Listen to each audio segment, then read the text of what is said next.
Selamat, selamat siang. Saya perwakilan dari kelompok 5 pengantar ilmu administrasi negara. Baiklah, di sini saya dan teman-teman saya akan menjelaskan tentang manajemen. 1. Pengertian manajemen. 2. Fungsi dari manajemen. 3. Hubungan administrasi, organisasi, dan manajemen. Baiklah, di sini kami akan memulai dari pengertian manajemen.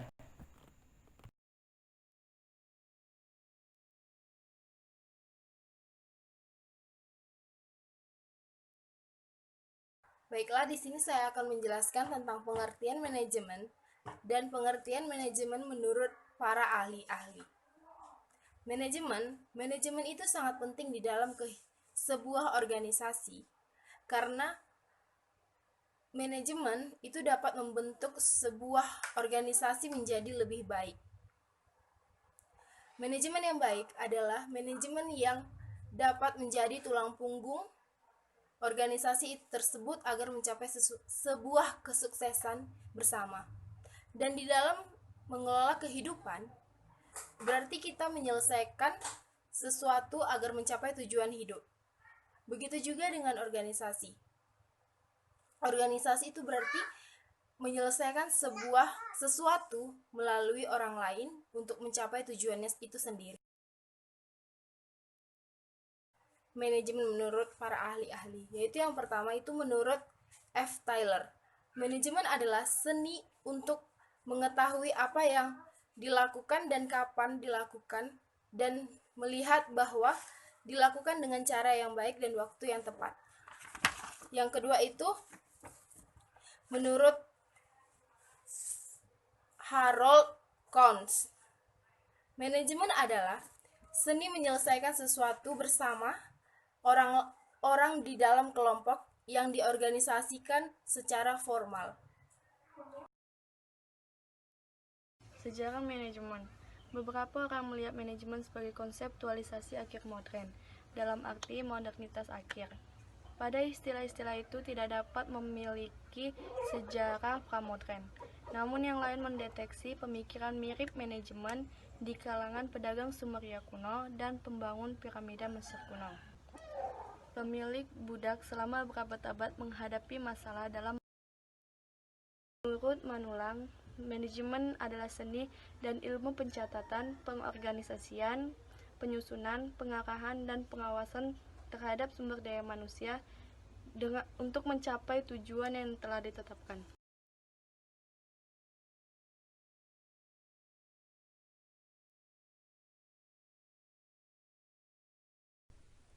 Fungsi manajemen terbagi menjadi 4 fungsi utama, atau yang disebut dengan istilah POAK. Yang pertama adalah planning, atau yang disebut dengan fungsi perencanaan. Yang kedua adalah organizing, atau yang disebut dengan fungsi pengorganisasian. Yang ketiga adalah executing, atau yang disebut dengan pengarahan. Yang keempat adalah controlling, atau yang disebut dengan pengendalian. Untuk memperoleh hasil yang lebih maksimal, para manajer harus mampu menguasai fungsi manajemen secara keseluruhan. Fungsi-fungsi manajemen ini menurut para ahli yang satu dengan yang lainnya mempunyai kesamaan.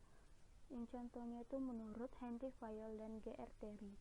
Fungsi manajemen ada 4, yaitu adalah perencanaan, pengorganisasian, pengarahan, dan pengendalian. Planning adalah bagaimana sebuah perusahaan tersebut menetapkan tujuan yang diinginkannya dan menyusun rencana strategi untuk mencapai tujuan tersebut. Manajer dalam fungsi perencanaan harus mampu mengkaji dan mengevaluasi rencana strategi alternatif sebelum memutuskan, karena ini adalah langkah awal untuk perusahaan ke depannya.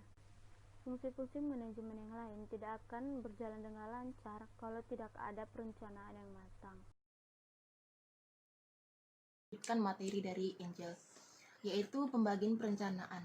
Perencanaan dari sudut jenjang manajemen bisa dibagi ke dalam beberapa jenjang, yaitu top level planning yang disebut itu perencanaan jenjang atas. Ini top level planning ini bersifat strategis. Yang kedua, middle level planning, yaitu perencanaan jenjang menengah. Di sini middle level planning ini bersifat bersifat administratif. Yang ketiga, low level planning, yaitu sering juga disebut perencanaan jenjang bawah. Nah, di sini lebih fokusnya terhadap bagaimana cara menghasilkan. Tentang syarat fungsi perencanaan, yaitu perencanaan yang baik selayaknya memenuhi beberapa syarat-syarat berikut. Yang pertama, mempunyai tujuan yang jelas. Yang kedua, sederhana, tidak terlalu sulit dalam menjalankannya. Yang ketiga, memuat analisis pada pekerjaan yang akan dilakukan. Yang keempat, fleksibel. Ini bisa berupa mengikuti perkembangan yang terjadi. Nah, yang selanjutnya, manfaat fungsi perencanaan. Nah, yang pertama, beberapa manfaat dari adanya fungsi perencanaan diantaranya yaitu pertama, bisa membuat pelaksanaan tugas jadi tepat dan kegiatan pada tiap-tiap unit akan lebih terorganisir, lalu memudahkan pengawasan, menjadi pedoman dasar di dalam menjalankan kegiatan. Yang terakhir, dapat menghindari kesalahan yang mungkin akan terjadi. Sekian, terima kasih.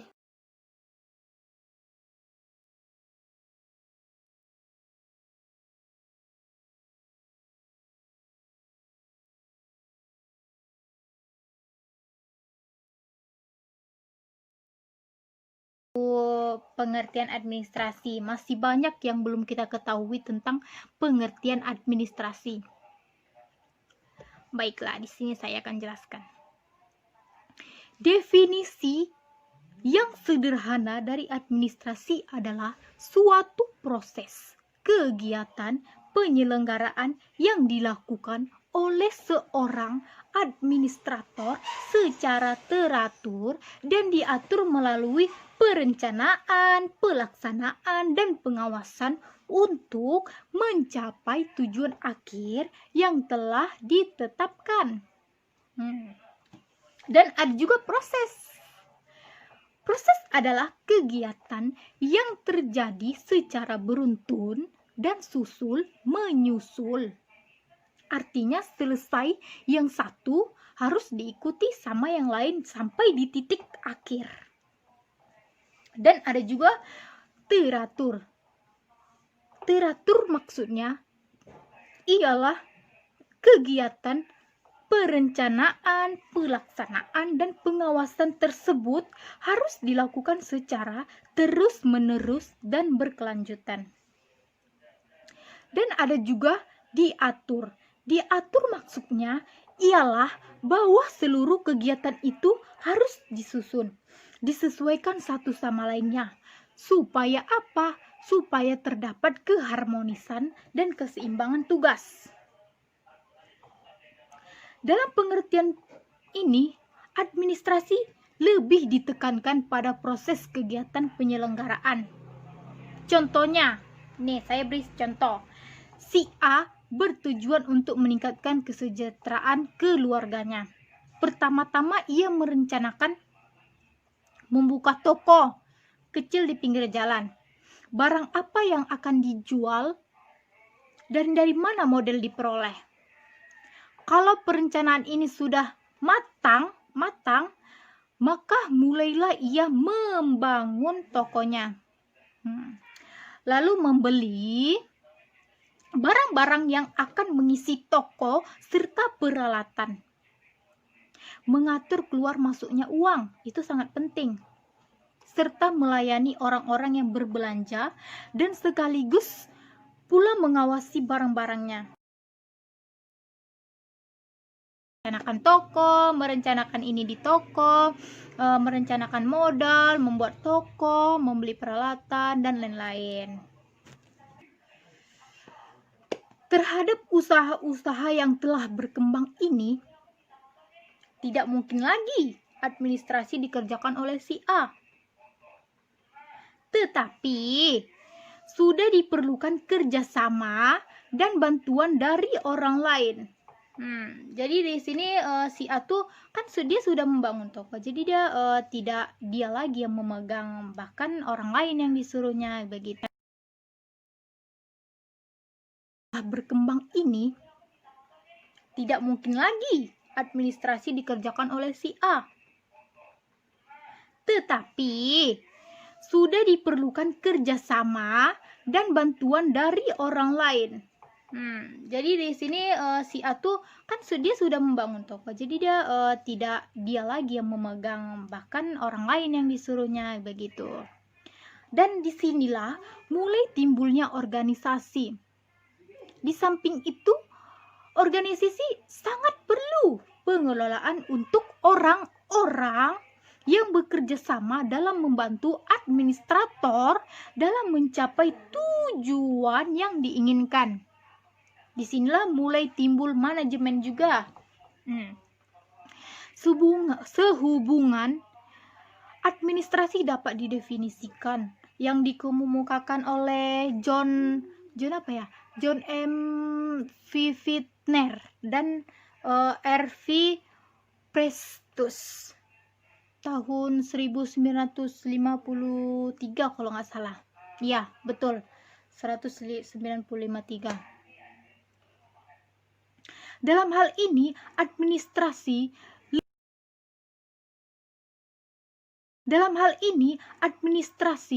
lebih ditekankan kepada kegiatan mengkoordinasikan orang-orang yang bekerja sama, alat-alat, dan dana yang dipakainya untuk mencapai tujuan yang diingini. Dan definisi ini juga hampir dipakai serupa diberikan oleh William H.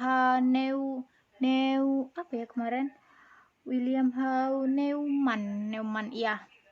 William H. Neumann saya baca kemarin pada tahun 1963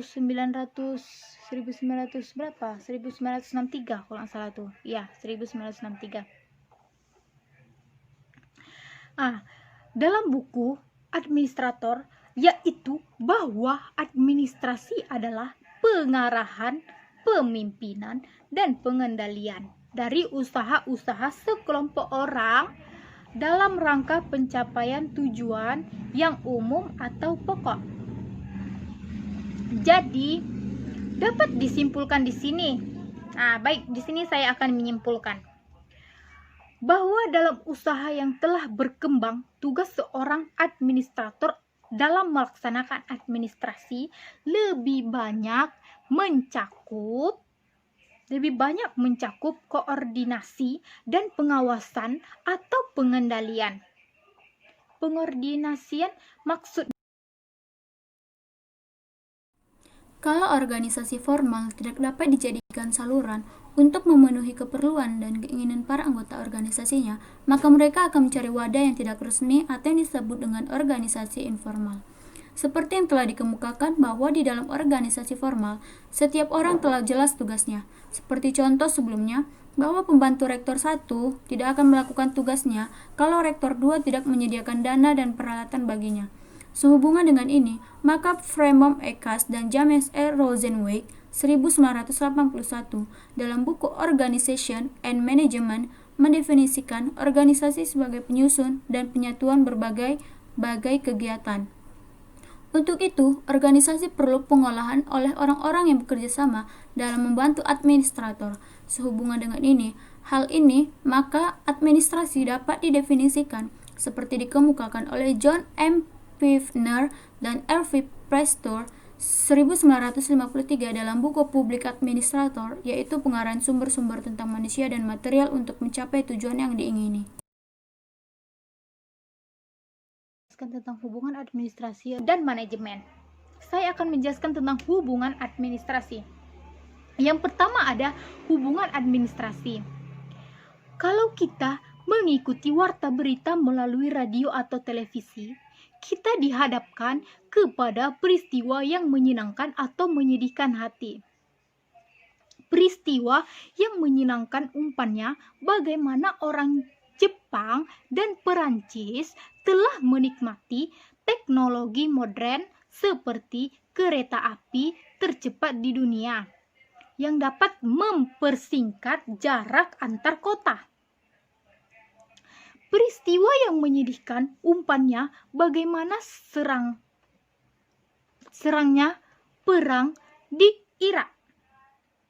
Setelah melihat-lihat contoh-contoh peristiwa tersebut, tentu timbul pertanyaan, pernahkah terpikir oleh kita apa yang menjadi penyebab utama mengapa suatu bangsa bertambah makmur dan bertambah sengsara? Kita tidak pernah berpikir seperti itu. Kita hanya selalu menganggapnya santai.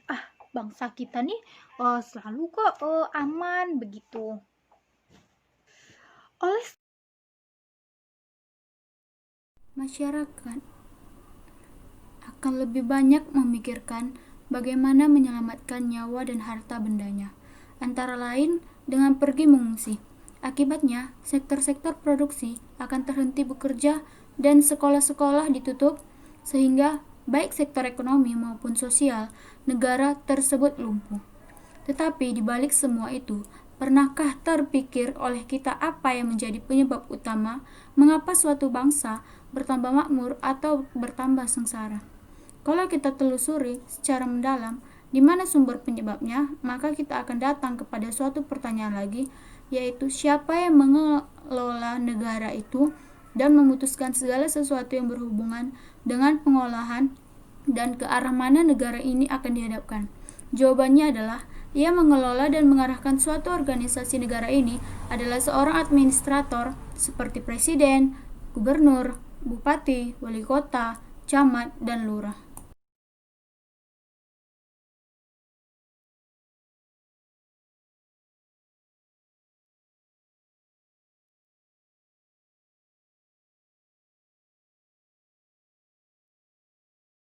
Teori, yaitu teori klasik dan teori sistem.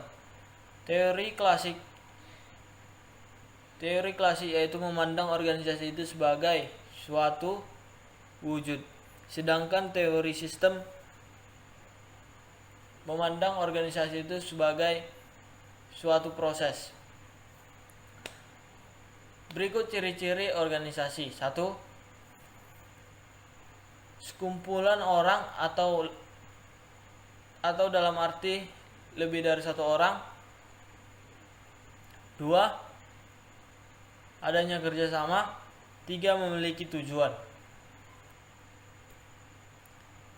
Berikut pengertian organisasi menurut para ahli. 1. Menurut Malinowski pada tahun 1961. Malinowski mendefinisikan organisasi sebagai suatu kelompok orang yang bersatu dalam tugas-tugas atau tugas umum terkait pada peraturan. 2. James Demany pada tahun 1937 mengatakan bahwa organisasi timbul bila mana orang bergabung dalam usaha mereka untuk mencapai tujuan bersama. 3. Menurut Chester L. Bernard pada tahun 1938 berpendapat bahwa organisasi ada bila orang-orang berhubungan satu sama lain, mau menyumbangkan kegiatan atau bekerja sama untuk mencapai tujuan bersama. 4. Menurut Henry L. Sick pada tahun 1999, organisasi sebagai suatu kesatuan hubungan yang resmi untuk mencapai tujuan. Dari 3 pengertian terakhir, para ahli tersebut tidak menyebutkan di dalam kerjasama tidak dibutuhkan suatu alat-alat organisasi atau dana dan teknologi.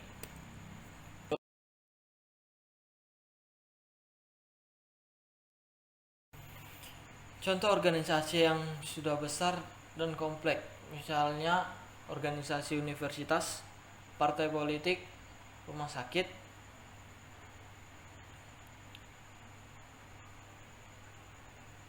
pengusaha, kantor desa, dan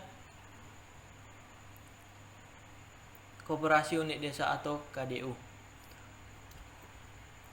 Contoh organisasi di suatu universitas. Dalam menjalankan tugasnya, rektorat dibantu oleh 3 orang wakil rektorat, yaitu pembantu rektorat 1, wakil rektorat 1, 2, dan 3.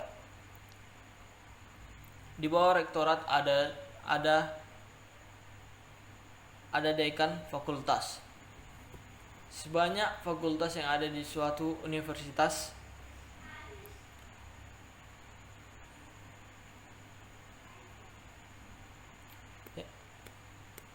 ketua lembaga peneliti, ketua lembaga pengabdi pada masyarakat, kepala unit pelaksanaan teknis seperti perpustakaan dan komputer. Sebagai unit pelayanan, rektorat didampingi pula oleh kepala biro administrasi umum dan kepala biro administrasi akademis dan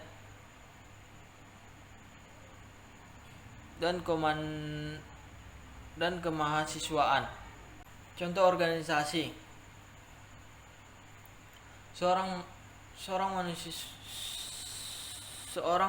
mahasiswa tidak diberi kartu ujian semester oleh tata usaha karena ia belum melunasi uang kuliah. Tetapi karena ia dekat dengan pemimpin fakultas atau dekan, maka ia diberikan izin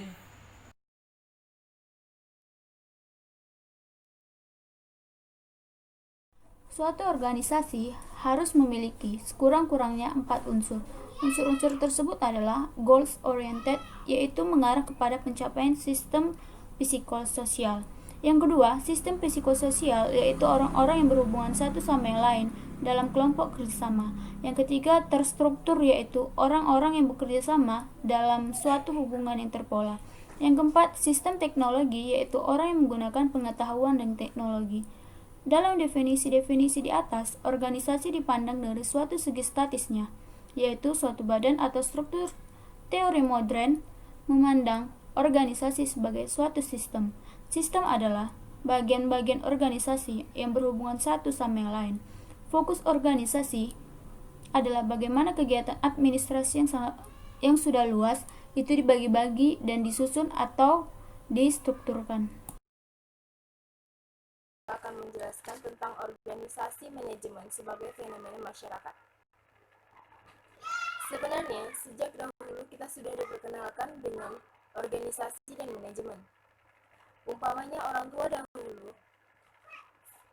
terlalu memperhatikan kesehatan seorang anak dengan berurusan kepada dukun, bidan, dan dokter untuk mempertanyakan soal kesehatan anaknya tersebut, dan mengarahkan orang tua untuk memelihara kesehatan anak yang dikandung dan dapat dilahirkannya. Jika sudah lahir, anak tersebut akan masuk di dalam sebuah organisasi, yaitu di dalam organisasi yang disebut keluarga.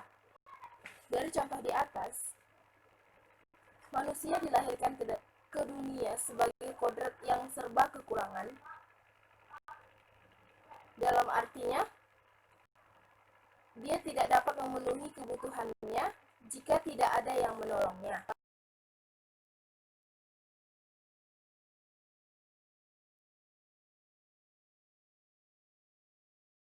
Begitu juga di bidang penjualan. Mereka akan membutuhkan seseorang untuk membantu mereka dalam menjalankan tugas mereka. Mereka akan membutuhkan supervisor pemilihan barang, supervisor rekaman, serta supervisor impor.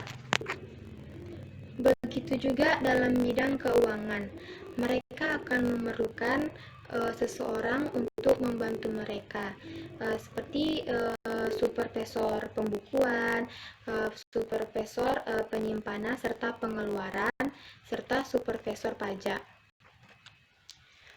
Dari contoh tersebut, kita bisa mengetahui bahwa administrator menggunakan orang-orang yang mempunyai keahlian khusus sebagai pembantunya dalam urusan mencari tujuan pokok organisasinya. Dengan perkataan lain, administrator menggunakan para manajer atau eksekutif untuk mencapai tujuan mereka. Sedangkan tindakan atau kemampuan untuk memperoleh hasil yang diinginkan dengan menggunakan orang-orang yang mempunyai keahlian khusus itu disebut manajemen. Oleh sebab itu, manajemen harus dilaksanakan dalam seluruh tingkat organisasi, dari tingkat paling atas sampai tingkat yang paling rendah atau tingkat yang paling bawah, supaya kegiatan yang berbeda-beda itu mencapai tujuan akhir, maka diperlukannya koordinasi.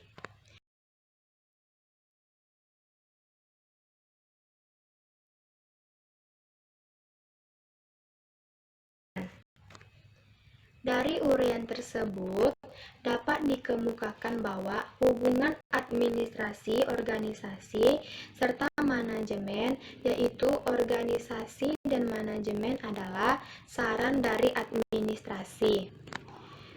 Secara terperinci, hubungan tersebut adalah hubungan kepemimpinan merupakan inti dari manajemen.